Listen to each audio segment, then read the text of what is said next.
92.7 big FM पर आप सुन रहे हैं यादों का edit box with Nilesh Mishra season 4। कहानियां जिनमें आप मिलते हैं खुद से। दोस्तों, मैं आपको सुना रहा हूं अपनी मंडली की सदस्य कंचन पंत की लिखी कहानी हम हैं अनाड़ी। उनके घर मंत्री जी आ रहे थे। पूरे मोहल्ले को पता चल गया था। मोहल्ले को क्या, पूरे इलाके को पता चल गया था। और उनका बस चलता तो पूरे देश बल्कि पूरी दुनिया को बता देते कि मंत्री जी ने खुद उनके घर खाने पे आने की ख्वाहिश जताई है। कार्यकर्ताओं की भीड़ उनको घेर के खड़ी थी। बधाई देने वालों का रेला रुक ही नहीं रहा था। और उनकी हालत ऐसी थी जैसे 5 साल के बच्चे को मेहमानों के सामने खड़ा करके उससे कविता सुनाने के लिए कहा जा रहा हो। चेहरे पे शर्मीली मुस्कान थी और सीना गर्व से चौड़ा हुआ जा रहा था। चलो, पार्टी को आपकी याद तो आई। उनके पुराने दोस्त और साथी कार्यकर्ता शाह जी उनके कान में फुसफुसाए तो पाठक जी के चेहरे पे संतोष की मुस्कान आ गई।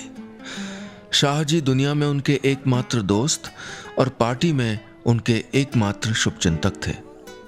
ये सिर्फ पाठक जी का थोड़ी, ये तो पूरे गंगोली हाट का सामान हुआ। आप फिक्र मत करो पाठक जी, हम ऐसा इंतजाम करेंगे ना कि मंत्री जी देखते रह जाएंगे। तभी एक आवाज सुन के पाठक जी की मुस्कान मुरझा गई। ये विमल रावल था। पाठक जी को ये लड़का बिल्कुल नहीं सुहाता था। इसके जैसे चटक मटक लड़कों की वजह से ही पार्टी हमारे जैसे समर्पित कार्यकर्ताओं की अनदेखी करती है। ये बात वो अक्सर शाह जी से कहते थे, लेकिन आज वो किसी के लिए मन में कड़वाहट नहीं रखना चाहते थे। वैसे भी मंत्री जी ने उनके घर दावत पे आने का कह के उनकी कसक मिटा दी थी। फिर देर तक कार्यकर्ता मंत्री जी की दावत के लिए सुझाव देते रहे और पाठक जी सारे सुझाव याद करते गए। तभी कार्यकर्ताओं की भीड़ में दयनीय बने खड़े गिरीश पे उनकी नजर पड़ी। उन्हें याद आया कि उन्होंने खुद ही आज गिरीश को बुलवाया था। उसके बेटे को पुलिस ने झूठे मुकदमे में पकड़ लिया था। सब जगह से निराश होकर गिरीश ने पाठक जी से मदद मांगी थी, लेकिन शायद इतनी भीड़ देख के वो डर गया था। अरे गिरीश, आ गया तू? 1 मिनट रुक, अभी चलते हैं। पाठक जी ने वहीं कहा तो गिरीश के निराश चेहरे पे राहत भरी मुस्कान आ गई। उन्होंने शाह जी को सारे इंतजाम देख लेने को कहा और कार्यकर्ताओं से माफी मांग के उठने लगे। अरे पाठक जी, अभी इतना जरूरी काम छोड़ के आप कहाँ ये फालतू लोगों के छोटे मोटे कामों में फंसे हैं? उन्हें यूं जाते देख के स्टूडेंट लीडर विमल ने जरा हैरानी से कहा। यह काम भी जरूरी है विमल जी, पाठक जी ने जवाब दिया और गिरीश के साथ पार्टी दफ्तर से बाहर निकल गए। विमल जैसे लोगों की मानसिकता उनको बहुत तकलीफ पहुंचाती थी। इन लोगों के लिए राजनीति सिर्फ अपना फायदा उठाने का जरिया थी। रावल गांव वाली कच्ची सड़क की ठेकेदारी में विमल के पैसा खाने की बात हाल में ही किसी ने उनको बताई थी। उन्हें कई बार बहुत तकलीफ होती थी कि जिस विचारधारा के लिए उन्होंने 40 साल तक खून पसीना बहाया था, उसी पार्टी में विचारधारा अब हाशिए पे थी। विमल जैसे जुगाड़ू भ्रष्टों को पार्टी खाद पानी देके पोस रही थी और उनके जैसे समर्पित कार्यकर्ता की कोई पूछ नहीं थी। बीच में यह भी सुनने में आ रहा था कि विमल इस बार विधायकी के टिकट के लिए जुगाड़ लगा रहा था। वो तो ऐन वक्त पे उनको पता चल गया और उन्होंने हाईकमान से साफ कह दिया कि वो विमल के नाम का समर्थन नहीं करेंगे। विमल जैसे लोगों को मजबूत करने से समाज कितना कमजोर हो जाएगा, इसका एहसास था उन्हें। लेकिन इस वक्त ये सब बातें सोचना जरूरी नहीं था। अभी सबसे जरूरी था उनका घर जाके अपनी पत्नी रजनी को यह खबर देना। 92.7 बिग एफएम पर आप सुन रहे हैं यादों का edit box with Nilesh Mishra season 4। कहानियां जिनमें आप मिलते हैं खुद से। दोस्तों, मैं आपको सुना रहा हूं अपनी मंडली की सदस्य कंचन पंत की लिखी कहानी हम हैं अनाड़ी। इस कहानी में अब तक आपने सुना, पार्टी के लिए 35 साल तक जी जान से लगे रहने के बाद पाठक जी अब खुद को हाशिए पे महसूस करते हैं। और इसी बीच पता चलता है कि मंत्री जी उनके घर दावत पे आना चाहते हैं, लेकिन एक युवा नेता है विमल, जिसको वो सख्त नापसंद करते हैं और जो उनके लिए उस सोच का प्रतीक है जो पार्टी को बर्बाद कर रही है। क्या विमल कामयाब होगा? सुनते हैं आगे। पाठक जी जानते थे कि रजनी मंत्री जी के आने की खबर सुन के बहुत खुश होगी। खुशी से नाचने वालों में से वो नहीं है, लेकिन उसे अच्छा तो जरूर लगेगा। रजनी को हमेशा उनसे, उनकी पार्टी से और उनके साथी कार्यकर्ताओं से शिकायत ही रही है। जिनके पास कोई काम नहीं होता ना, वो लोग ही करते हैं ये नेतागिरी। इन लोगों का क्या ठहरा, किसी के घर खाना भोकोसा, किसी के घर चाय पी, किसी के घर बैठ के बकवास की, बस कट गया दिन। तुम अपनी ये पार्टी शार्टी का बवाला घर पे मत लाया करो। हाँ, ये निकम्मे तो बैठक में बैठ के चाय सुड़कते रहते हैं और मेरे बच्चों को अंदर मुंह छिल के बैठना पड़ता है। हाँ, हर बार पार्टी के लोगों के जाने के बाद रजनी उनको कोई न कोई ताना जरूर देती। वो जानते थे कि रजनी की कोई बात गलत नहीं है। उनको इस बात का दुख भी था कि रजनी को वो वैसी जिंदगी नहीं दे पाए जिसका उसे हक था। वो ये भी समझते थे कि रजनी नाराज उनकी पार्टी या कार्यकर्ताओं से नहीं, उनसे थी। लेकिन उनका मन ये बात मानने के लिए तैयार नहीं होता था कि वो निकम्मे हैं। रजनी चाहे समझे या ना समझे, वो मानते थे कि वो पार्टी की नहीं, देश की सेवा कर रहे हैं। कितने ही अनपढ़, मजबूर और गरीब लोगों की उन्होंने मदद की थी। पार्टी में नए लड़कों का बोलबाला हो गया हो, लेकिन आम लोग उनको बहुत मानते थे। अभी पिछले साल की बात है, लोकसभा चुनाव के प्रत्याशी धन सिंह रावत के साथ वो वोट मांगने के लिए गांव-गांव घूम रहे थे। एक गांव में एक आदमी ने तो साफ साफ कह दिया, पाठक जी, हम क्या जाने धन सिंह रावत कौन हुआ? हमारे लिए तो तुम ही विधायक ठहरे, तुम ही सांसद हुए और तुम ही प्रधानमंत्री ठहरे। तुम जिसको कहोगे हम उसके आगे बटन दबा देंगे। दूसरे गांव में भी ऐसा ही हुआ। चोर नजर से देखा था उन्होंने कि धन सिंह रावत का चेहरा कैसा छोटा सा हो गया था। उनके दोस्त और रिश्तेदार उनको अक्सर चुनाव लड़ने के लिए कहा करते थे, लेकिन पाठक जी को सिर्फ लोगों की आंखों में अपने लिए इज्जत की दरकार थी। आजकल राजनीति जैसी होती है वैसी राजनीति करना उनको आता भी नहीं था, पर उनकी दिली ख्वाहिश थी कि एक बार रजनी को इन लोगों से मिलवाएं, उसे दिखाएं कि लोग उनकी कितनी इज्जत करते हैं। लेकिन फिर उनका दिल रजनी के लिए भर आता। आखिर वो बेचारी भी क्या करे, 2 कमरे का ही तो मकान है, उस पे बच्चे महा ढीठ। वो बेचारी बच्चे संभाले, घर ठीक करे या वक्त बेवक्त कभी भी आ धमकने वाले पार्टी कार्यकर्ताओं की सेवा टहल करे। पाठक जी कई बार सोचते थे कि पार्टी के लिए काम के लिए कहीं एक छोटा सा कमरा किराए पे ले लें, लेकिन जेब में इतने सुराख थे कि घर का खर्च चलाना ही मुश्किल हो जाता था। वो तो रजनी ने सिलाई बुनाई का काम पकड़ रखा था, वरना कई बार बच्चों की फीस भरने के ही लाले पड़ जाते थे। इसलिए जब भी उनका कोई मेहमान आने वाला होता तो वो बहुत डरते डरते रजनी से कहते थे। लेकिन आज बात दूसरी थी। आज तो गर्व से रजनी को बताएंगे कि प्रदेश का इतना बड़ा मंत्री उनका मेहमान बन के आ रहा है। उनकी दुबली पतली देह इस वक्त उन्हें और भी हल्की महसूस हो रही थी। वो बस उड़ नहीं रहे थे, वरना उनके कदम तो कब के आसमान में पहुंच चुके थे। 92.7 बिग एफएम पर आप सुन रहे हैं यादों का edit box with Nilesh Mishra season 4, कहानियां जिनमें आप मिलते हैं खुद से। दोस्तों, मैं आपको सुना रहा हूं अपनी मंडली की सदस्य कंचन पंत की लिखी कहानी हम हैं अनाड़ी। इस कहानी में अब तक आपने सुना, अपने क्षेत्र के जाने माने राजनीतिक नेता पाठक जी को मलाल है कि वो राजनीति के चक्कर में अपने परिवार वालों को परेशान करते हैं। वो पुराने ज़माने की राजनीति में, ईमानदारी की राजनीति में विश्वास करते हैं। वो ना तो ज़्यादा पैसा ही कमा पाए हैं, ना ही अपनी पत्नी को कभी खुशी दे पाए हैं। आज उनको पता चला है कि मंत्री जी स्वयं उनके घर खाने पे आ रहे हैं। उन्हें लगता है कि मंत्री जी के आने की खबर से उनकी पत्नी ज़रूर खुश होंगी। अब आगे। क्यों, और लोग नहीं है क्या गंगोली हाट में? हमारे यहाँ क्यों आ रहे हैं? रजनी ने जैसे ही मंत्री जी के आने की खबर सुनी, वो पोछा लगाते लगाते रुक गई। पाठक जी रजनी का ये रंग देख के हैरान रह गए। ये मंत्री जी की दावत थी, किसी अरे गहरे की नहीं। क्या वो रजनी को अपनी बात समझा नहीं पाए थे? रजनी के इस जवाब से भी उनका उत्साह कम नहीं हुआ। वो 2 कदम आगे बढ़े। रजनी ने हाथ से उनको रोक दिया। यहाँ भी पोछा लगाया, पैर के निशान पड़ जाएंगे, उन्होंने कहा। पाठक जी वहीं रुक गए। उनका चेहरा थोड़ा मुरझा गया था। उन्होंने गले को हल्के से खखारा और बोले, अब मैं क्या जानूं, मंत्री जी खुद हमारे घर आना चाहते थे। उन्होंने मंत्री जी पे खास जोर देके कहा, जो मंत्री जी चाहते हैं दुनिया में क्या वही होगा, आपने मना क्यों नहीं किया? रजनी फिर से पोछा लगाने लगी थी। पाठक जी वहीं खड़े रह गए। उन्हें लगा था रजनी इस बात से खुश होगी, लेकिन उनका रुख देख के उनके शब्द चूक गए थे। कब आ रहे हैं? थोड़ी देर में रजनी ने कहा। पाठक जी के चेहरे पे फिर से मुस्कान आ गई। अगले हफ्ते। तुम चिंता मत करो, बाकी सारी तैयारी पार्टी के कार्यकर्ता देख लेंगे, तुम बस उनको बताते रहना। पाठक जी ने कहा। रजनी फिर कुछ बोली नहीं, पोछा लगाती रही। पाठक जी ने चैन की सांस ली। रजनी का कुछ ना बोलना उसकी रजामंदी होता है, ये बात वो जानते थे। उनके मन में अपनी पत्नी के लिए लाड़ उमड़ आया। वो ऊपर ऊपर से सख्त नजर आती थी, लेकिन अंदर से बिल्कुल गोले की गरी जैसी नरम। वो साथ नहीं देती तो पाठक जी कहाँ पार्टी, समाज और देश की इतनी सेवा कर पाते। पिछले कुछ महीनों से राजनीति और पार्टी से उनका मन ऊबने लगा था। एक दो बार पार्टी से इस्तीफा देने का ख्याल भी आया था उनके मन में, पर मंत्री जी के आने की खबर से उनके दिल, दिमाग और शरीर तीनों में फुर्ती आ गई थी।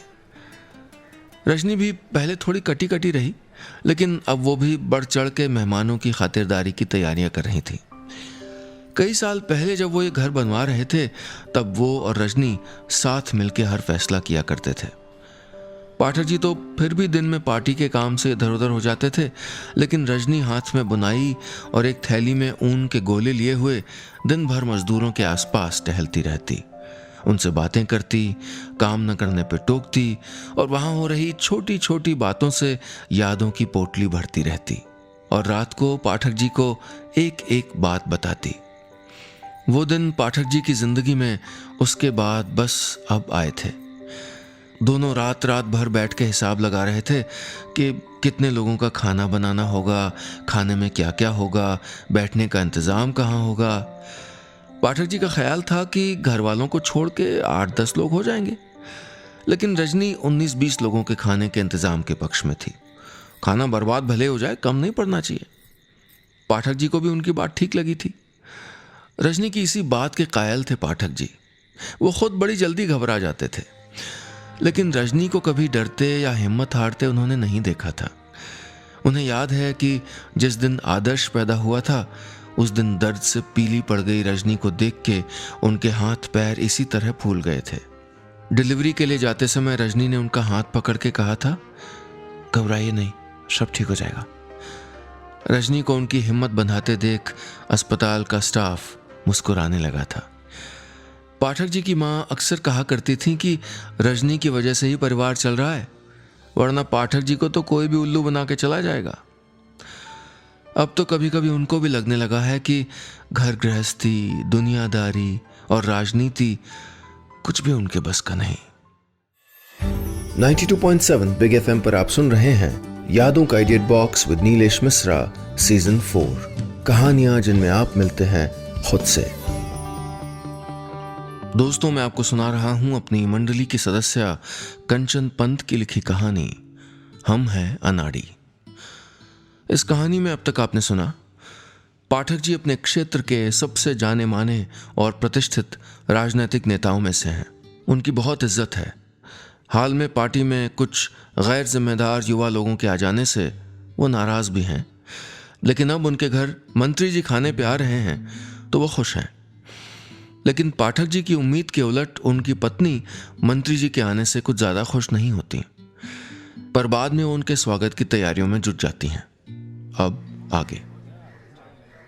पाठक जी के घर में आज लड़की की शादी जैसा माहौल था। सुबह से ही पार्टी के कार्यकर्ता उनके घर पे जमा हो गए थे। रजनी सुबह जो चाय बनाने बैठी तो 10:30 बजे तक उठ ही नहीं पाई। लोग एक दो करके आ रहे थे। जब तक एक टोली को चाय पिलाओ तब तक नए लोग आ जाते, और जब तक इनकी चाय खत्म होती तो पहले वालों को फिर से चाय की तलब लग जाती। रजनी को उठने का मौका तब मिला जब युवा नेता विमल 7-8 लोगों को लेके पहुंचा। चाची, अब निश्चिंत होके बैठे, अब सारा काम हम लोग संभाल लेंगे, उसने कहा और रसोई में घुस गया। थोड़ी देर में खाने पीने का सारा इंतजाम उसने अपने साथ आए लोगों को सौंप दिया था और खुद लीडर बन के उनको आदेश देने लगा था। रजनी की भूमिका अब सिर्फ मसालों के डब्बे बताने और नमक चीनी चखने तक रह गई थी। रजनी को अपनी इस भूमिका से ज़्यादा तकलीफ है, पाठक जी को ऐसा नहीं लगा, बल्कि वो तो हंसी खुशी उनका हाथ बटा रही थी। वैसे भी रजनी के साथ विमल की अच्छी जमती थी। पाठक जी के साथ विमल का रिश्ता ज़रा औपचारिक ही था, लेकिन रजनी को पता नहीं कब उसने चाची बना लिया था। विमल कभी कभार फल फूल, घर की ताज़ा सब्जियां और कभी मिठाई घर पे पहुंचा दिया करता था। पिछले कुछ महीनों से ये देने दिलाने का दौर कुछ ज़्यादा ही चल रहा था। पाठक जी, असली वोटर तो औरतें होती हैं, बस एक बार इनका दिल जीत लो, फिर जिंदगी भर के लिए इनका वोट पक्का। विमल जब भी पाठक जी के घर कोई सामान लाता, उनको उसकी कही यही बात याद आ जाती। एक दो बार उन्होंने विमल को रोकने की कोशिश भी की। रजनी को भी एक बार समझाने की कोशिश की तो वो उल्टा उन पे ही भड़क गई। इतनी छोटी मोटी बातों पे दिमाग लगाते हैं ना, तभी तो राजनीति नहीं होती आपसे। अरे एक टुकड़ा मिठाई का ले भी आया, वो तो हम छोटे थोड़े हो जाएंगे। लेकिन ये विमल अच्छा आदमी नहीं है रजनी, तुम्हारे बहाने से वो मुझसे काम निकालने की कोशिश कर रहा है। पाठक जी ने अपनी पत्नी को फिर समझाने की कोशिश की थी। तो इसमें गलत क्या है? राजनीति में तो यही होता है। आप यही बात तो नहीं समझते, इसलिए तो कल का लड़का आपसे इतना आगे निकल गया है। अरे तुम्हें नहीं करनी राजनीति तो मत करो ना, दूसरों को क्यों रोकते हो? ये कह के रजनी ने उनको चुप करा दिया था। विमल जानता था कि राजनीति कैसे करनी है। रजनी को पता था कि राजनीति क्या है। पाठक जी को कभी कभी लगता था कि सिर्फ वही राजनीति नहीं समझ पाए हैं। 40 साल पहले जब उन्होंने पार्टी में शामिल होने का फैसला किया था, तो उनके स्वतंत्रता सेनानी दादाजी ने कहा था, पैसे कमाने हैं तो चोरी कर ले, ट्रेजरी लूट ले, लेकिन खबरदार अगर राजनीति पैसे कमाने के लिए की तो। राजनीति सिर्फ समाज सेवा का जरिया है। दादाजी के वो शब्द आज भी पाठक जी को याद हैं। उनके लिए राजनीति का मतलब तब भी लोगों की सेवा करना था, और आज भी उनकी कोशिश यही है। लेकिन शायद उनकी ये सोच आज के ज़माने में सही नहीं थी। शायद पाठक जी वक्त से पीछे रह गए थे। 92.7 बिग एफएम पर आप सुन रहे हैं यादों का idiot box with Nilesh Mishra season 4, कहानियां जिनमें आप मिलते हैं खुद से। दोस्तों, मैं आपको सुना रहा हूं अपनी मंडली की सदस्य कंचन पंत की लिखी कहानी हम हैं अनाड़ी। इस कहानी में अब तक आपने सुना, पाठक जी अपने क्षेत्र के बहुत प्रतिष्ठित राजनीतिक नेता हैं। वो ईमानदार हैं और उनकी बहुत इज्जत है। उनके लिए राजनीति सिर्फ लोगों की सेवा करने का जरिया है, लेकिन युवा नेता विमल जैसे लोग स्वार्थ, भ्रष्टाचार और चापलूसी के बल पे राजनीति में उनसे आगे बढ़ते जा रहे हैं। पाठक जी को हर पल एक सवाल कचोट रहा है कि कहीं उनकी ये सोच ही उनकी कमजोरी तो नहीं है। और आज मंत्री जी स्वयं पाठक जी के घर आ रहे हैं खाना खाने। अब आगे।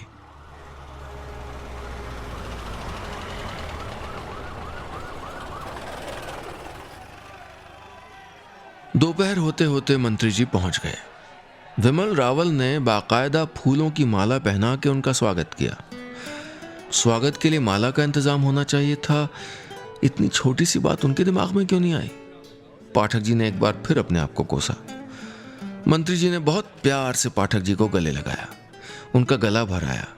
उन्हें लगा कि तिकड़म भिड़ाने वाले इन लोगों के बीच भी पार्टी को उन जैसे लोगों की कद्र है। मंत्री जी सबका अभिवादन करते हुए सोफे पे बैठ गए। उनके बैठते ही सबने जो सीट मिली उस पर कब्जा कर लिया। उन्होंने आसपास नजर दौड़ाई। खाली कुर्सियां तो छोड़ो, ठीक से खड़े होने की भी जगह नहीं बची थी। वो वहीं खड़े खड़े विमल और मंत्री जी की बातें सुनने लगे। मंत्री जी के सामने प्लेट पे 2-3 तरह की नमकीन, समोसे, कचौड़ियाँ, शरबत और मिठाइयाँ रखी हुई थीं, और वो धीरे धीरे काजू कतली को तर रहे थे। विमल उनको बता रहा था कि रामलाल हलवाई से उसने स्पेशल मंत्री जी के लिए वो मिठाई बनवाई है। पाठक जी को ये तो पता नहीं था कि तले हुए काजू और पिस्ते की बर्फी किसने और कहाँ से बनवाए, लेकिन काजू कतली रजनी खुद उनके सामने लेके आई थी। विमल के इस झूठ पे उनको गुस्सा तो आया, लेकिन सबके सामने सच बता के वो खुद को छोटा नहीं बनाना चाहते थे, इसलिए चुप ही रह गए। थोड़ी देर इधर उधर की बातचीत के बाद विमल ने एक आदमी को इशारा किया और धीरे धीरे कार्यकर्ता कमरे से बाहर निकलने लगे। पाठक जी का माथा ठनका। कुछ तो था जो उनकी जानकारी के बिना हो रहा था। उन्होंने मंत्री जी की ओर देखा, जो खाना वाना खा के सोफे पे करीब करीब धंस चुके थे। कमरे में अब मंत्री जी और पाठक जी के अलावा 2-3 लोग ही रह गए थे।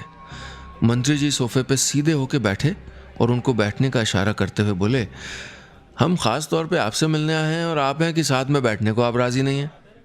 चुनाव के 2 महीना पहले मंत्री जी का उनके घर आना, विमल का उनकी चमचागिरी करना। अब उनको समझ में आया था कि मंत्री जी की इस अचानक दावत का मकसद क्या है। पार्टी इस बार विमल को विधानसभा चुनाव में प्रत्याशी बनाना चाहती थी। पार्टी में विमल की अच्छी पकड़ थी और खुद मंत्री जी भी उसके काम करने के तरीके को पसंद करते थे। पिछले दिनों विश्वविद्यालय के एक मामूली झगड़े में आग तेल छिड़क के विमल ने जिला स्तर पर नाम कमा लिया था। फुटबॉल के मैदान में 2 लड़कों के बीच जरा सी हाथापाई हो गई थी। खबर उन तक भी पहुंची थी और उन्होंने दोनों पक्षों से बात करके मामला रफा दफा भी करवा दिया था। उसी रात हाईकमान से उनके पास फोन आ गया, पाठक जी, ऐसी आग बुझाई नहीं जाती और भड़काई जाती है। उनके वरिष्ठ साथी ने उनसे ऐसे कहा जैसे वो उनकी अकल पे तरस खा रहे हों। इलाके में उसके बाद कई दिनों तक तनाव फैला रहा था। इस आग में घी डालने के इनाम में विधायकी का टिकट इस बार विमल को दिया जाना तय हो चुका था, लेकिन इसके लिए पाठक जी की रजामंदी भी जरूरी थी। पार्टी को भले ही युवा चेहरों के सामने बुजुर्ग भारी लगते हों, लेकिन जनता को अब भी पाठक जी जैसे कार्यकर्ताओं पर भरोसा था। पिछले 25 साल से इस विधानसभा सीट पे कोई भी उम्मीदवार उनकी सहमति के बिना नहीं बना था, लेकिन इस बार शायद कुछ और ही होने वाला था। 92.7 बिग एफएम पर आप सुन रहे हैं यादों का idiot box with Nilesh Mishra season 4, कहानियां जिनमें आप मिलते हैं खुद से। दोस्तों, मैं आपको सुना रहा हूं अपनी मंडली की सदस्य कंचन पंत की लिखी कहानी हम हैं अनाड़ी। इस कहानी में अब तक आपने सुना, पाठक जी अपने क्षेत्र के बहुत प्रतिष्ठित राजनीतिक नेता हैं। वो बहुत ईमानदार हैं और उनकी बहुत इज्जत है। आज मंत्री जी उनके घर भोजन पे आए हैं। मंत्री जी के स्वागत में सारे कार्यकर्ता पाठक जी के घर में जमा हैं, लेकिन यहाँ भी करता धरता युवा नेता विमल ही बना हुआ है, जिसे वो एकदम पसंद नहीं करते। उनका मानना है कि विमल जैसे लोग ही पार्टी की दुर्गत कर रहे हैं। पाठक जी को अब समझ में आता है कि ये दावत दरअसल पार्टी उम्मीदवार के लिए विमल के नाम पे मुहर लगवाने के लिए रखी गई है। अब आगे। पाठक जी के घर में 1 घंटे से विधायक के टिकट पे बात हो रही थी, लेकिन पाठक जी विमल के नाम पे मानने के लिए तैयार नहीं थे। देखिए पाठक जी, ऐसे निर्णय निजी पसंद नापसंद से नहीं किए जाते हैं। हमें पार्टी के बारे में भी सोचना चाहिए। मैं पार्टी के बारे में ही सोच रहा हूँ। भ्रष्ट लोगों को टिकट मिलेगा तो जनता हमें माफ नहीं करेगी। पाठक जी ने बिना लाग लपेट के सीधी बात कह दी। हालांकि कहने के बाद उनको लगा कि इसी बात को दूसरे शब्दों में भी कहा जा सकता था। उनकी बात सुन के मंत्री जी नाराज हो गए। उनका चेहरा लाल हो गया और वो हाथ बांध के सोफे की पुष्ट से टिक गए। कमरे में थोड़ी देर के लिए शांति छा गई। अच्छा, आप एक बार सोच तो लीजिए। मैं तो कह रहा हूँ एक बार चाची जी से बात कर लीजिए, बल्कि उन्हें यहीं बुला लीजिए। थोड़ी देर बाद विमल ने कहा। साथ ही एक कार्यकर्ता को इशारा कर दिया। इससे पहले कि पाठक जी कुछ कहते, वो रजनी को बुलाने के लिए अंदर जा चुका था। पाठक जी नहीं चाहते थे कि रजनी यहां आए। रजनी को भी तो हमेशा यही शिकायत रहती थी कि वो दिमाग के बजाय दिल से फैसले लेते हैं। तुम पार्टी के लिए इतना लगे रहते हो, भीख मांगने के लिए नहीं कह रही हूं मैं, पर अपना हक तो मांगना चाहिए ना तुम्हें। रजनी हमेशा यही कहती थी उनसे।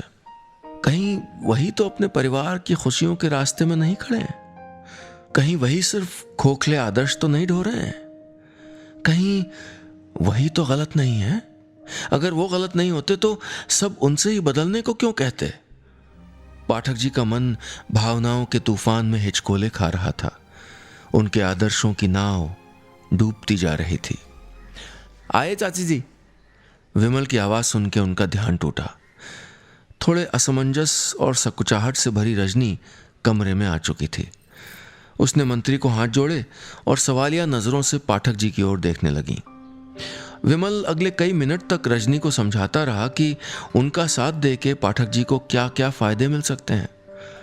पाठक जी को लग रहा था जैसे वो बाजार में खड़े हैं और उनकी बोली लगाई जा रही हो। लाल बत्ती, सरकारी घर, उनकी नेक नियति और सिद्धांतों की ये कीमत लगाई जा रही थी। पार्टी में, समाज में जब भी कुछ गलत हुआ उन्होंने हमेशा उसका विरोध किया था, लेकिन आज उनका दिल टूट गया था। वो आज बिक जाने को भी तैयार थे। विमल रजनी को क्या समझा रहा था, मंत्री जी क्या कह रहे थे, उन्हें सुनाई देना बंद हो गया। तभी विमल की तैश भरी आवाज से उनका ध्यान टूटा। राजनीति खाली आदर्शों पर नहीं चलती चाची जी, वो जमाने अब गए। तमीज से बात करो विमल, राजनीति आदर्शों पर नहीं चलती तो इनकी हाँ के लिए तुम ऐसे नाक नहीं रगड़ रहे होते इनके सामने। रजनी की तीखी आवाज से कमरे में सबको सांप सूंघ गया। पाठक जी भी थोड़ा हैरान थे। इन्होंने ना आज तक कभी कुछ गलत किया है, ना गलत का साथ दिया है। तुम्हें क्या लगा तुम्हारे इस प्रपंच से ये मान जाएंगे? ये मान भी जाएंगे तो क्या मैं उनको ऐसा करने दूंगी? इन्हीं की पत्नी हूं, थोड़ी जिद्दी तो मैं भी हूं, रजनी ने कहा और पाठक जी की ओर देख के लाड़ से मुस्कुराई। उनकी आंखों में आज वही चमक थी जो शादी के वक्त पाठक जी ने देखी थी। उनकी आंखें और गला दोनों भर आए। जिंदगी में कई मौके आए थे जब लोगों ने उनके सीधेपन और सिद्धांतों की वजह से उनका मजाक उड़ाया था। कई बार उन्हें खुद भी अपने ऐसे होने का अफसोस होता था। कई बार वो भी उन लोगों जैसा बन जाना चाहते थे जिनके कोई आदर्श भले ना हो, लेकिन दुनिया उनको सफल लोगों में गिनती हो। पर आज नहीं, वो जैसे भी थे आज वैसा होने पे उनको गर्व हो रहा था। उन्होंने आंखों ही आंखों में रजनी को धन्यवाद कहा और मंत्री जी की ओर मुड़ गए। मंत्री जी, आप लोग चाय वाय पीजिए, बाकी हमारा जवाब आपको मिल ही गया है। कुछ भी हो जाए मैं गलत आदमी का साथ नहीं दे सकता। मंत्री जी, विमल और कमरे में मौजूद कार्यकर्ताओं को हक्का बक्का छोड़ के पाठक जी अपनी पत्नी के साथ कमरे के बाहर निकल गए। उनकी आंखों में आज एक नई चमक थी। बस इतनी सी थी ये कहानी। दोस्तों कहीं जाइएगा नहीं, क्योंकि थोड़ी देर में वापस आता हूं लेके आपका पुराना पसंदीदा ऑडियो पोस्टकार्ड। सुनते रहिए यादों का idiot box with Nilesh Mishra season 4, कहानियां जिनमें आप मिलते हैं खुद से, सिर्फ 92.7 बिग FM पर।